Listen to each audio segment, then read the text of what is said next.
There I was, 5 years ago, embarking on my journey as a Doordash driver.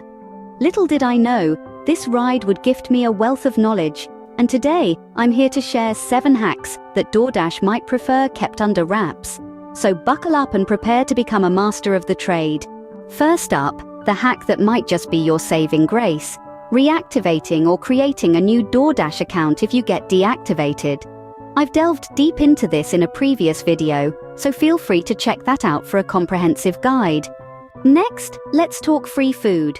You heard right, as a Doordash driver, there's a way to get your hands on some complimentary grub. Curious? I bet you are.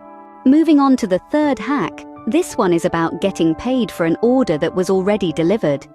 If you've been around the block a few times, you've likely experienced the frustration of arriving at a restaurant only to find out another dasher beat you to the punch.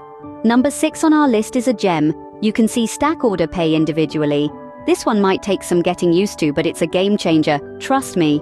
Finally, we're at number 7, order mileage accuracy. The mileage displayed on orders might not always be correct. To navigate this, it's crucial to know your area like the back of your hand.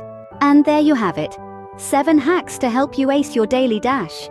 If you found this video helpful, or even just mildly entertaining, don't forget to subscribe. Until next time, happy dashing!